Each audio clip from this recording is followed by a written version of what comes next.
Alléluia, soyez les bienvenus, prenez place. N'oubliez pas de respecter les distances, les gestes barrières et tous les protocoles qu'on a mis pour la sécurité de chacun. Je suis heureux de vous accueillir et de pouvoir vous bénir dans la puissance du nom de Jésus-Christ et de vous accueillir pour qu'ensemble on puisse élever le nom qui est au-dessus de tous les noms. Le nom de celui qui, avant même notre naissance, nous a tellement aimés qu'il a déjà prévu le sacrifice pour racheter nos bêtises, nos erreurs et le prix de nos âmes. Alléluia. Père très saint, je veux te remettre chacun ici présent et chaque membre de la famille. Je te remets, Seigneur Jésus, ce temps de louange, de prédication, de communion fraternelle. Nous te prions, Père, que tu puisses venir siéger au milieu des louanges de ton peuple. Le peuple racheté qui s'unit en esprit pour te louer et t'adorer. Toi le seul vrai Dieu. Toi à qui toute louange, toute adoration est due. Le Créateur du ciel et de la terre, le Père du Seigneur Jésus-Christ. Et tout ce qui s'oppose à la connaissance du Seigneur Jésus-Christ, le seul chemin pour aller à Dieu, tout ce qui s'oppose à la volonté de Dieu sur la terre comme dans le ciel, je l'interdis maintenant et je le déclare banni, lié, sans force, sans puissance. Au nom du Seigneur Jésus-Christ. Amen. Merci, Papa, que tu viens déposer un peu plus de toi dans nos cœurs. Un peu plus de lui sur la terre. Un peu plus de lui dans nos vies. Et un peu moins de nous. Amen. Amen. J'espère que vous avez préparé une place pour lui et que vous êtes prêts à lui demander qu'il en ait encore plus. Alléluia. Alléluia. Merci Jésus. Amen.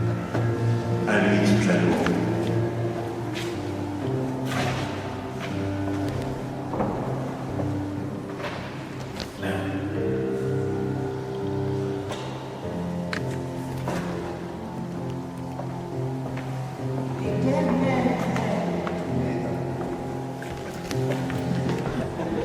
L'Éternel règne.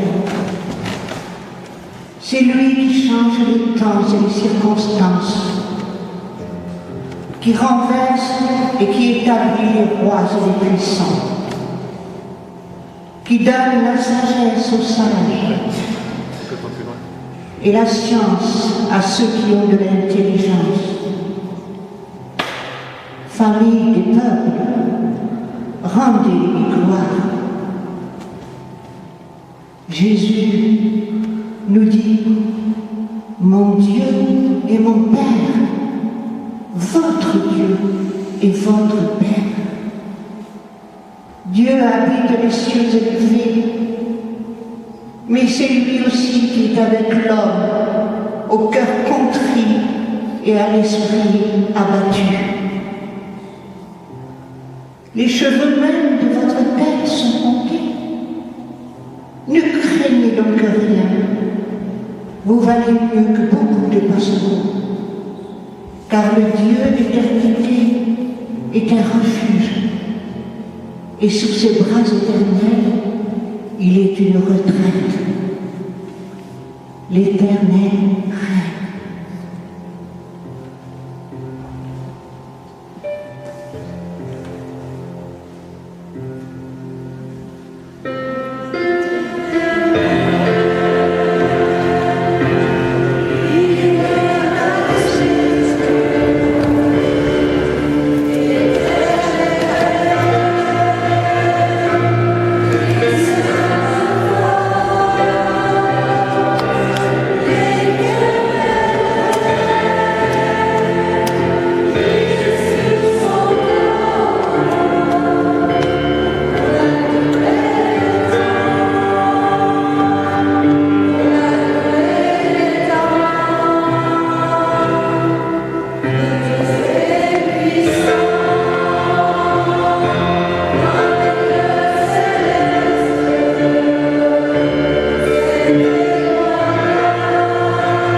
Merci Seigneur.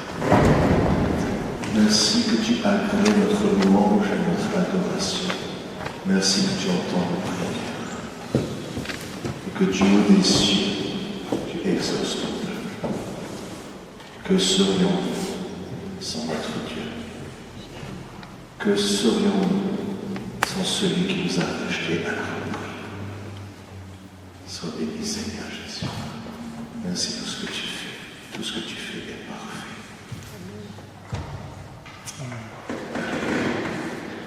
Je vais inviter notre frère Benoît qui va venir partager la parole de Dieu.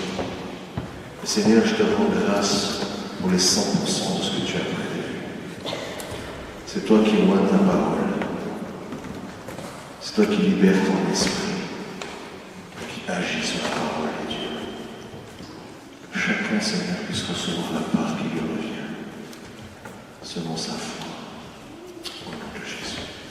Amen.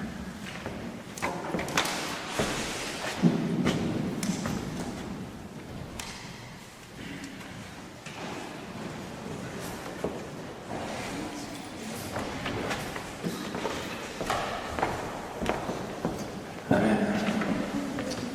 Bonjour à tous. Ça va? Vous m'entendez bien? C'est trop fort. Ça va? Bon. Aujourd'hui, je vais vous parler de l'unité. Mais pas de l'unité entre tous les chrétiens. L'unité entre protestants. C'est le thème que nous avions prêché à Rodez dans le temps des réformés. C'est le thème que nous avions choisi pour nous rapprocher, malgré nos différences, notamment de théologie. Bon, c'était bien.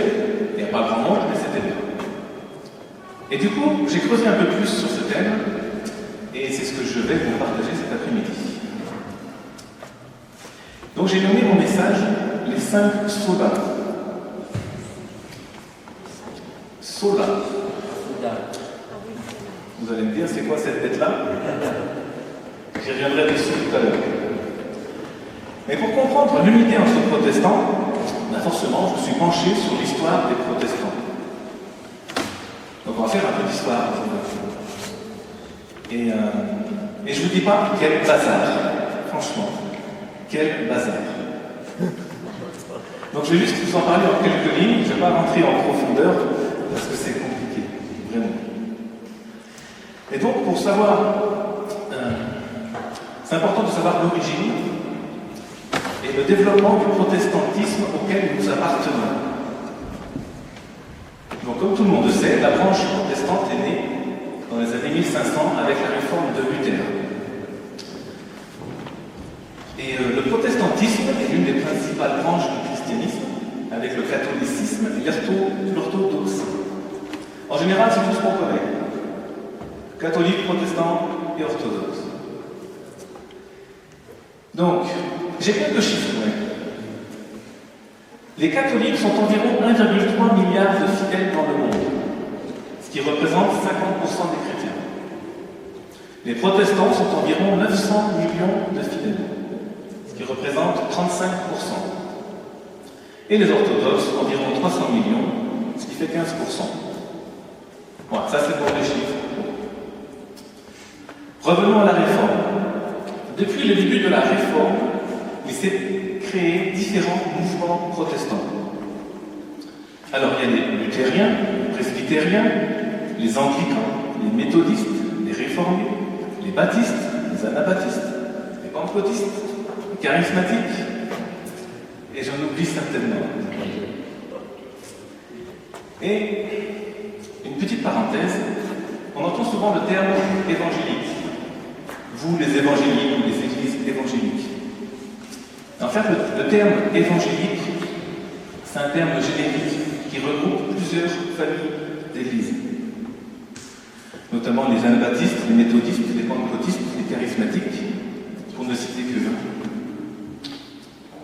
Et les chrétiens évangéliques, qu'est-ce que c'est? En fait, les chrétiens évangéliques, ils accordent une importance importante à la conversion individuelle avec le Christ, qui provient d'un choix personnel.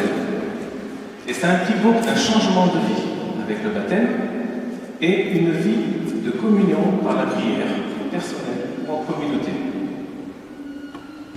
Et aujourd'hui, les églises de type évangélique se développent très vite.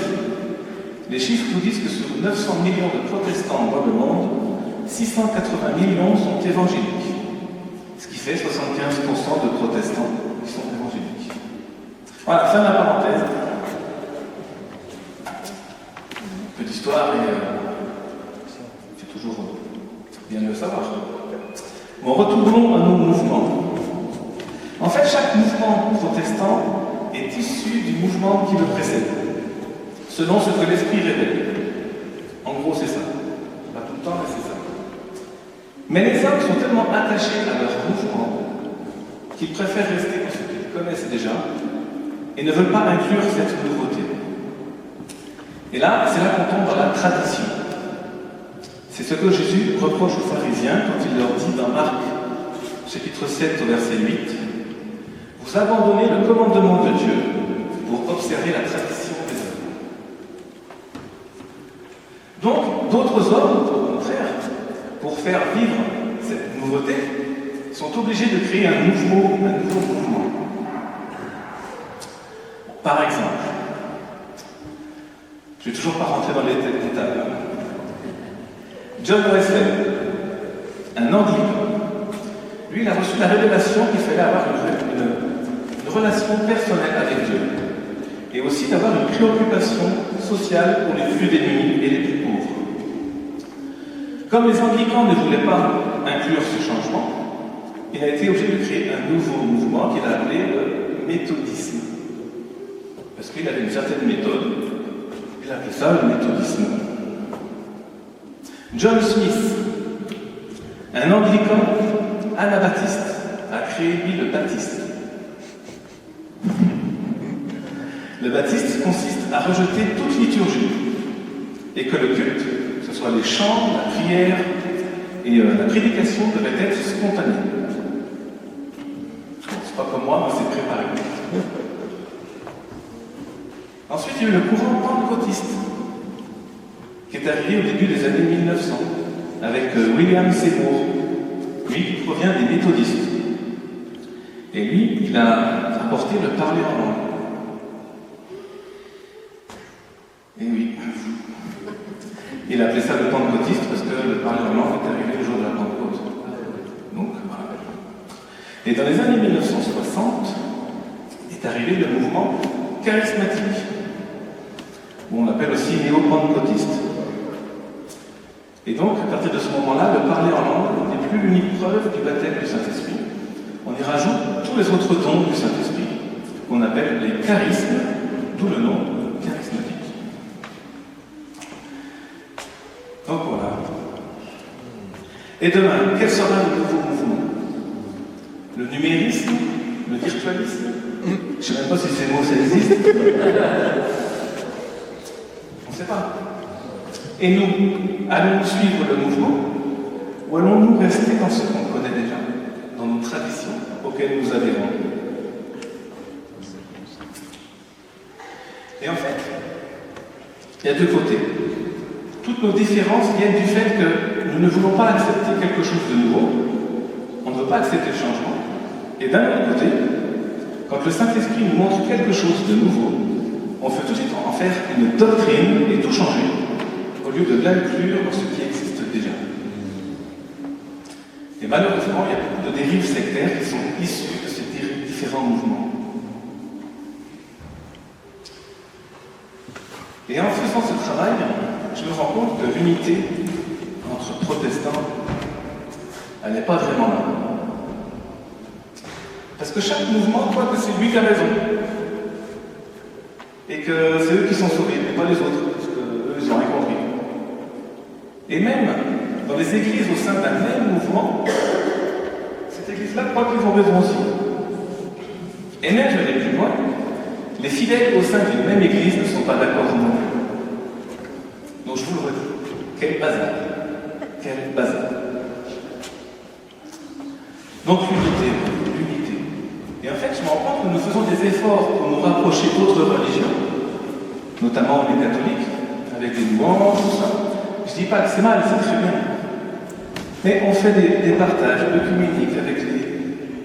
Mais entre nous, entre protestants, on ne fait pas un peu ou très peu d'efforts.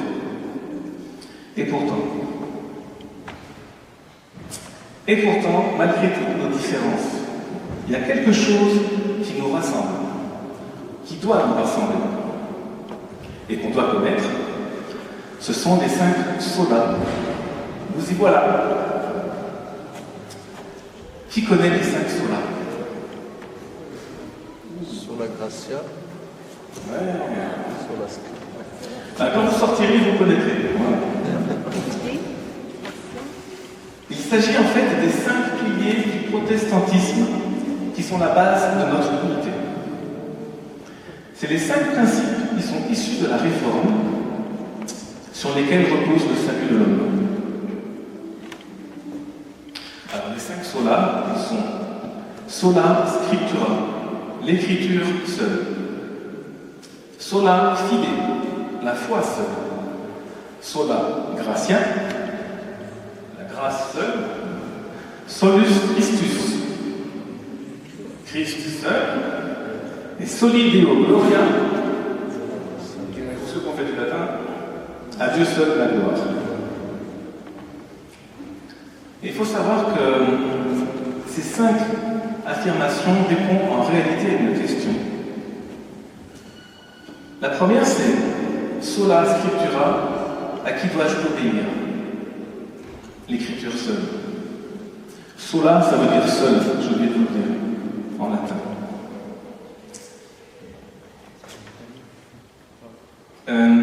Que dois-je faire pour être sauvé? Sola fide, la foi seule. Que dois-je mériter? Sola gratia, la grâce seule. À qui faire confiance? Solus Christus, à Christ seul. Mais quel est le but? Soli Deo gloria, à Dieu seul la gloire. Voilà les 5 solas. Et ils sont interdépendants les uns des autres. Et souvent, on a mis l'accent sur l'un ou sur l'autre des solas. Quelquefois, c'est l'écriture, et on oublie la grâce. Et des fois, c'est la grâce, et on oublie l'écriture. Ces 5 solas, c'est paradoxal parce qu'ils ne sont pas seuls en fait. C'est un tout. Et on doit avoir une compréhension d'ensemble de ces 5 solas. Et quelqu'un a dit une phrase qui résume cela. Il a dit: Dieu sauve l'homme par sa seule grâce, au moyen de la seule foi en Christ seul, révélé par l'Écriture seule et pour la seule gloire de Dieu. Amen. Je vais développer juste un peu ces solas. Toujours pas rentrer en profondeur, mais connaître un petit peu. Le premier sola, c'est sola scriptura, l'écriture seule. Sola scriptura, c'est l'affirmation selon laquelle la Bible est la seule autorité pour toutes les questions relatives à la foi et à la pratique. Seule l'écriture constitue la norme par laquelle tous les enseignements et doctrines de l'Église doivent être mesurés. 2 Timothée 3, verset 16 nous dit: toute écriture est inspirée de Dieu utile pour enseigner, pour convaincre, pour corriger, pour instruire dans la justice, afin que l'homme de Dieu soit accompli et propre à toutes bonnes œuvres. Donc c'est par l'Écriture seule que Dieu nous parle. Et de ce fait, la Bible doit être l'autorité suprême dans nos vies. Elle contient tout ce dont nous avons besoin pour être sauvés, pour être équipés, pour toutes bonnes œuvres dans chacune de nos vies.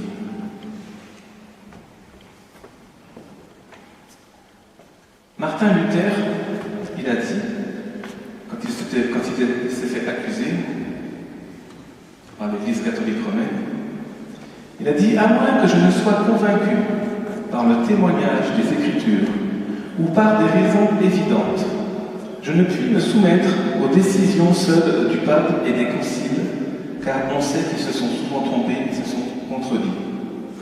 Je demeure ferme dans ma foi, qui repose sur les paroles mêmes de Dieu.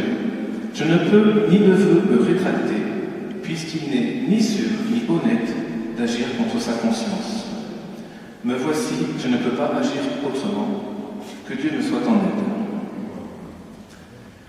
À l'époque, Luther s'opposait à l'Église catholique romaine, qui dit encore aujourd'hui que le pape est infaillible et ne pêche jamais, qu'il est donc un guide supposé parfait, et donc au-dessus de la parole de Dieu, au-dessus de la Bible. C'est de là qu'est devenu sola scriptura, l'écriture seule. Je vais même vous dire, même au sein d'un certain mouvement, j'ai entendu des gens, des dirigeants du conseil presbytéral, qui ne croient pas en la Bible, parce qu'elle a été écrite par des hommes. Alors quand j'ai entendu ça, heureusement j'étais assis. J'ai été choqué. Je me suis dit, c'est pas possible de dire ça quand tu te dis protestant. C'est pas possible. Pour nous, comme pour Luther, et comme tant d'autres après lui, pour toute question qui est relative à la foi, comment connaître Dieu, comment entrer en relation avec lui, quel comportement avoir devant chaque situation, la Bible doit être notre autorité suprême. Ma question d'aujourd'hui, c'est quelle place la Bible a-t-elle dans votre vie? Une place importante? Une place de seconde classe? Ou pas de place du tout? Posons-nous la question aujourd'hui. Je vais vous raconter l'histoire. Les personnes qui suivent Bruno Picard, je pense qu'ils connaissent cette histoire. Un jour, une paroissienne invite le pasteur du village a mangé chez elle. Alors elle sort le service en argent pour honorer la venue du pasteur. La soirée se passe. À la fin de la soirée, le pasteur est parti et la dame s'aperçoit qu'il lui manque une petite cuillère. Elle la cherche partout, elle ne la trouve pas. Et là elle se dit, mais mon Dieu, le pasteur me l'a volée. Le pasteur est un voleur. Bon. Alors elle commence à propager cette rumeur que le pasteur est un voleur. Et au bout de plusieurs jours, vous savez comment les nouvelles vont vite, la réputation du pasteur est compromise. 3 mois après, la dame est reprise dans ses accusations, tellement l'ampleur, ça a pris tellement d'ampleur. Et elle réinvite le pasteur à venir chez elle pour lui demander pardon de ne pas avoir gardé ça pour elle. Parce que quand même, pasteur, vous m'avez quand même bien volé la cuillère quand même. Bon. Le pasteur garde son calme et demande la Bible de la dame. Pouvez-vous me passer votre Bible? La dame va chercher sa Bible, elle lui donne. Le pasteur ouvre la Bible et là se trouve la petite cuillère. Donc la moralité de cette histoire, c'est que la dame n'avait pas ouvert sa Bible depuis 3 mois. Bon. Ça fait rigoler, mais des fois, c'est moi aussi.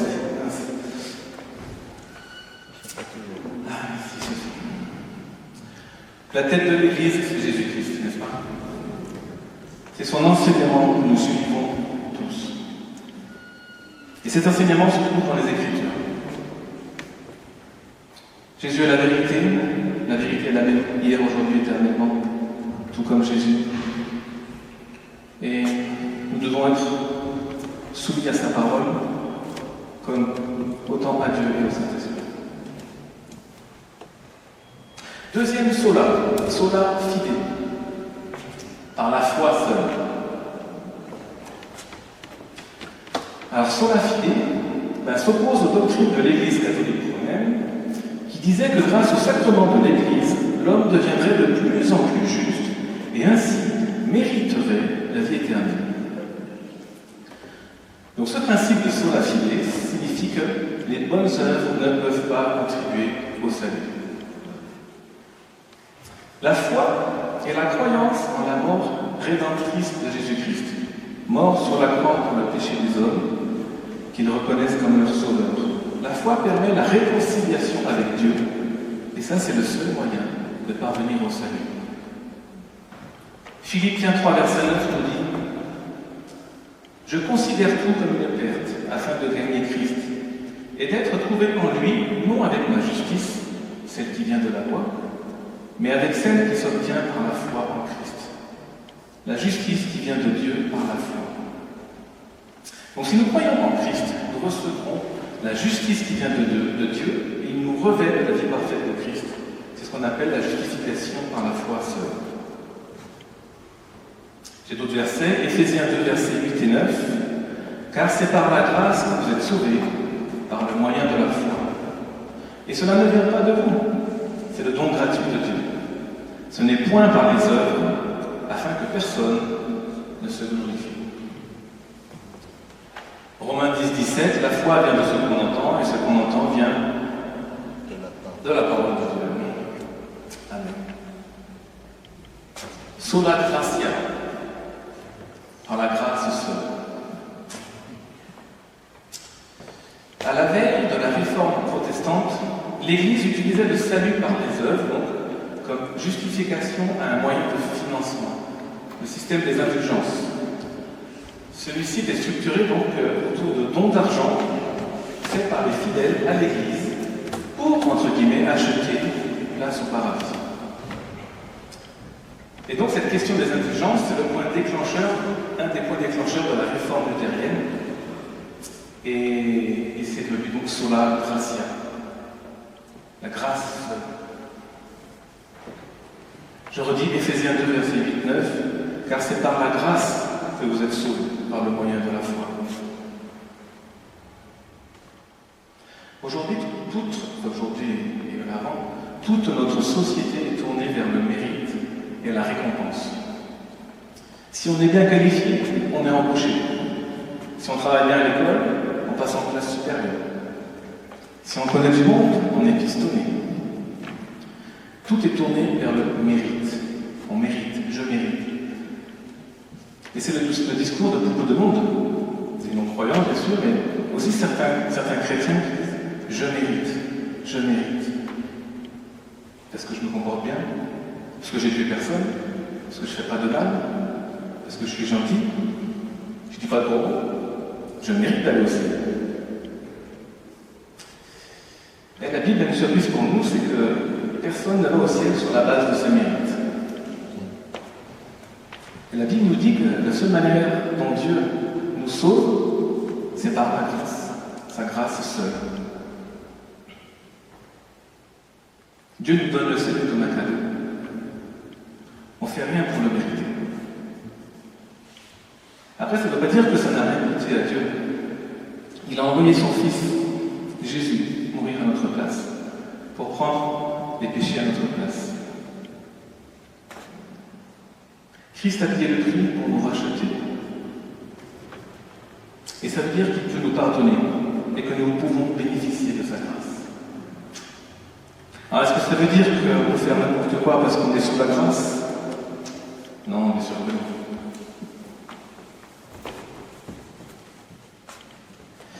Nous ne sommes pas sauvés par nos bonnes œuvres, mais nous sommes sauvés pour en faire.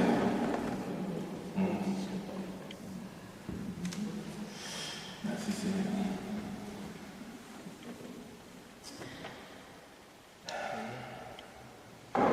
Merci Jésus. Solus Christus. Christ seul. Donc la Bible nous dit que nous sommes sauvés par la grâce seulement, par la foi seulement, mais aussi en Christ seulement. Le salut de notre âme passe nécessairement par le Christ, et par lui seul. En d'autres termes, Jésus-Christ est l'unique intermédiaire entre Dieu et les hommes.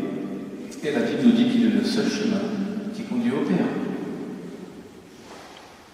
1 Timothée 2, verset 5-6 nous dit: il y a un seul Dieu et aussi un seul médiateur entre Dieu et les hommes, Jésus-Christ homme, qui s'est donné lui-même en rançon pour tous. Dire que nous avons besoin de Christ et d'autres choses ne fait que minimiser ce que Christ a fait. J'ai besoin de Christ et mes bonnes œuvres pour être sauvé. J'ai besoin de Christ et ma connaissance en théologie pour être sauvé. Non. Christ seul. Tous les chemins mènent peut-être à Rome, mais tous les chemins ne mènent pas au paradis.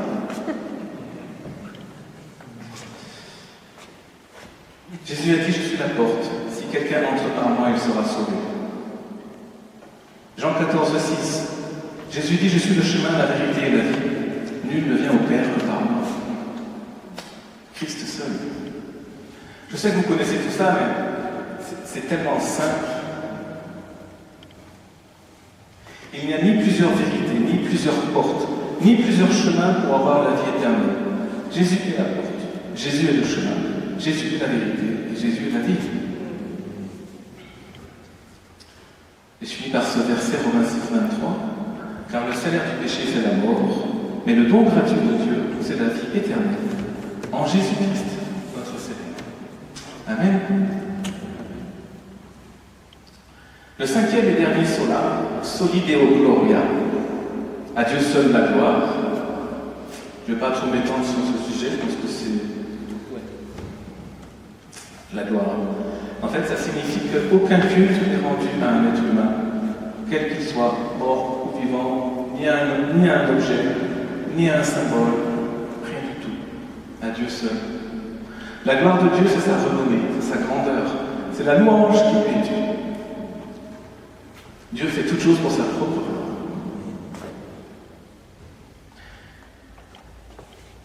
Je vais vous lire quelques versets. Psaume 19, verset 1. Les cieux déclarent la gloire de Dieu, la voûte céleste évoque l'œuvre de ses mains. 1 Corinthiens 10, verset 31.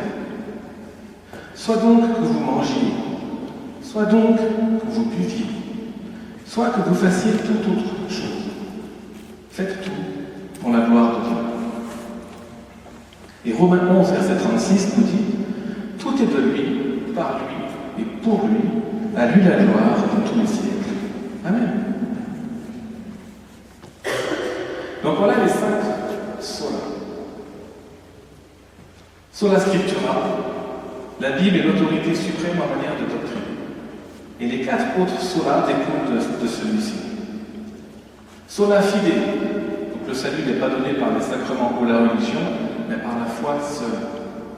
Sola gratia, le salut n'est pas le résultat de nos efforts ou de nos mérites, mais s'obtient par la grâce seule. Solus Christus, Jésus-Christ est le seul médiateur entre Dieu et nous. Et Soli Deo Gloria, Dieu est le seul qu'il faut adorer. Donc voilà, mes amis, les 5 piliers du protestantisme. Et c'est notre foi, c'est notre essence, et c'est notre unité. C'est ça qui est la base de notre unité. Mais bon, j'ai une surprise pour vous. Après les 5 solas, en fait, il y en a un 6e. C'est une recommandation qui est la suivante. L'Église doit sans cesse se réformer. C'est-à-dire que l'Église doit toujours se remettre en question. Ce qui paraît logique parce que Dieu est toujours en mouvement. Et beaucoup d'églises ou de mouvements se meurent aujourd'hui parce qu'elle est restée statique. Elle est restée dans cette tradition. Et elle n'a pas voulu changer. On ne bouge pas, on reste là. Et Dieu est déjà parti. Et oui, il reste là. L'Église doit sans cesse se réformer. Et ça vaut aussi bien en communauté qu'en individuel.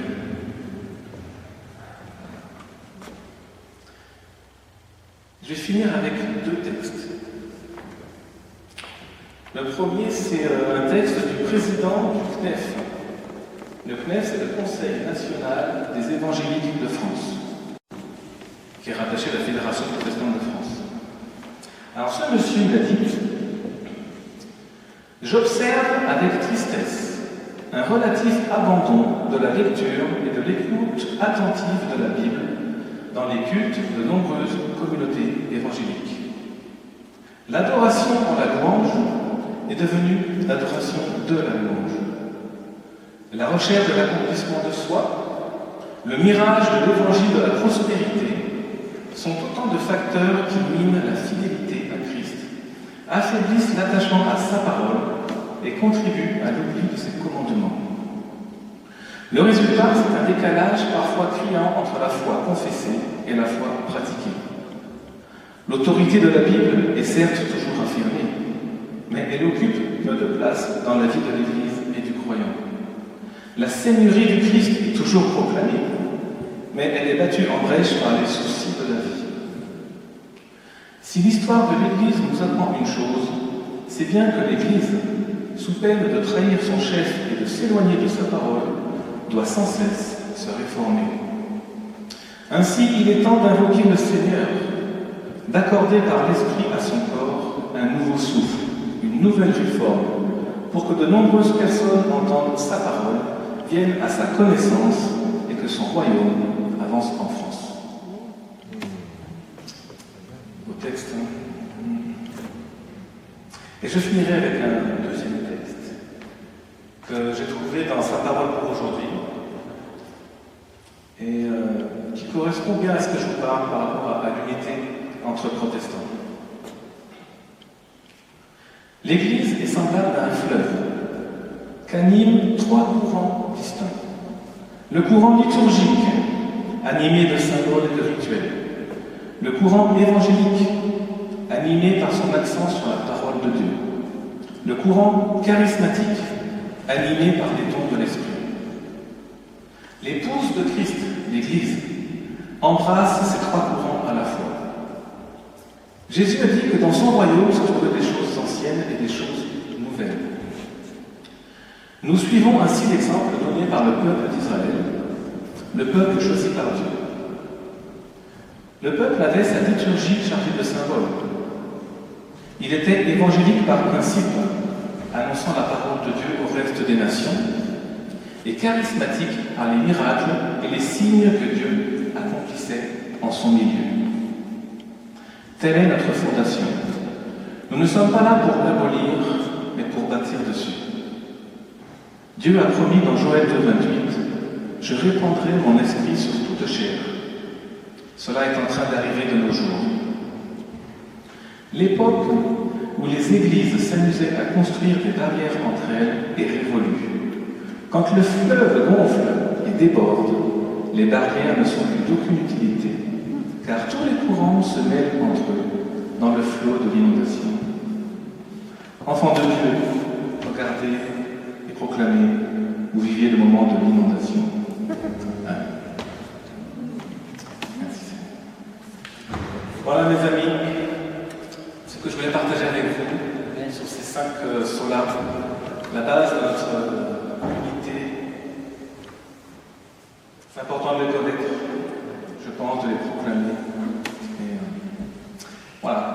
Et que la parole ne s'éloigne jamais de votre bouche, de votre cœur, et qu'elle soit vraiment votre meilleur ami, la parole, notre nourriture. Amen. Je vous bénis.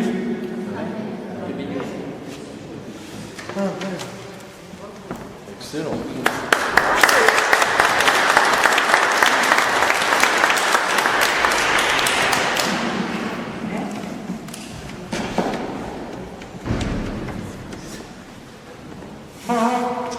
Amen, amen.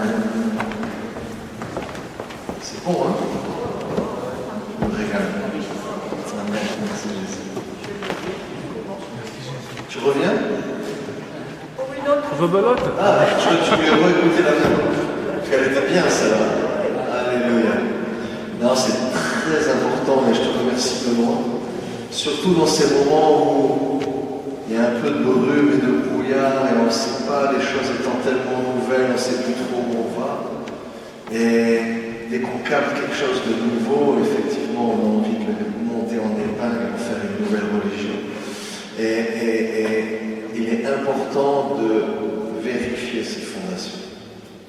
Il est important, dans le brouillard où on ne sait pas où on marche, de se rappeler qu'on a des piliers sur lesquels on s'appuie et voir si on n'est pas en déséquilibre, en train d'en délaisser 2, 3, 4 et n'en garder qu'un. Et ça nous donne une assise, ça nous donne une position vis-à-vis de Christ pour recevoir la nouvelle révélation, l'ajouter et continuer à marcher et à grandir avec lui.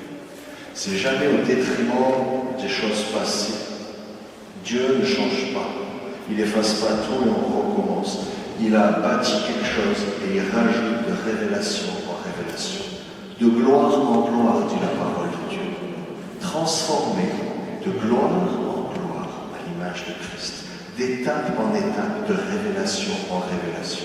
Il n'y a jamais rien de statique avec Dieu. Tout est dynamique, en mouvement. Comme le peuple d'Israël dans le désert, on doit suivre la nuée, on doit suivre la gloire de Dieu. Et soit on reste perdu dans le désert avec une religion, soit on court après Dieu, on le suit. Et le mouvement de le suivre nous amène à une transformation. Vraiment que le Seigneur nous garde de devenir une religion, que le Seigneur nous garde de rester statique et de mourir, et que Dieu nous accorde d'abandonner les choses lourdes du passé pour qu'on puisse courir après Jésus et le suivre partout où il va aller, étant renouvelé par le Saint-Esprit dans notre marche avec lui, comme dit la parole, comme les aigles. Celui qui marche, il est comme les aigles. Il renouvelle ses forces pendant la marche, il rajeunit comme l'aigle. Amen. C'est ça que Dieu fait. Vraiment que la grâce et la faveur de Dieu soient sur chacun d'entre vous. Que vous puissiez regarder avec le Saint-Esprit, réécouter cette prédication et bien vérifier où vous en êtes sur ces 5 piliers, sur ces 5 fondements. Et demander au Seigneur de vous faire grâce. C'est lui qui révèle. Dieu n'accuse pas. Dieu révèle, convainc de péché et nous accorde de changer en revenant à lui. Amen. Pour être encore plus fort. Alléluia, soyez richement bénis. Je vous rappelle les dîmes et les offrandes. J'ai beaucoup apprécié les gens qui se lèvent pendant la louange et l'adoration pour amener leurs offrandes et leurs dîmes. Parce qu'effectivement, ce n'est pas un acte religieux, c'est un acte d'adoration. Merci pour ceux qui l'ont fait. Si vous ne l'avez pas fait, vous pouvez encore le faire. Il n'y a pas d'accusation non plus. On continue dans cette période à faire des cultes présentiels dans ce lieu, le 2e et le 4e dimanche du mois. Et j'ai une bonne nouvelle pour tous ceux qui, comme moi, ont mis leur petite veste. Les chauffages qui ont été installés vont devenir opérationnels à partir du 29 octobre. Il manque de puissance électrique, donc il y a quelqu'un qui intervient, et le rayonnement que dégagent ces appareils amène à chauffer les corps sans avoir à chauffer l'air. Donc on aura la sensation de chaud et on pourra se réunir de manière confortable et de continuer malgré tous les événements qui arrivent avec cette pandémie à nous réunir et à continuer à adorer le Seigneur et à élever son nom dans nos vies, dans ces lieux, dans cette ville, dans cette région et dans cette nation. Soyez tous richement bénis. S'il y a des besoins de prière, nous croyons que Dieu ne change pas et qu'il opère toujours des miracles, des prodiges, des démonstrations de puissance et des guérisons par les mains de ceux qui annoncent la parole. Alors, en suivant les protocoles, n'hésitez pas à vous approcher pour demander la prière. Soyez richement bénis et à très bientôt.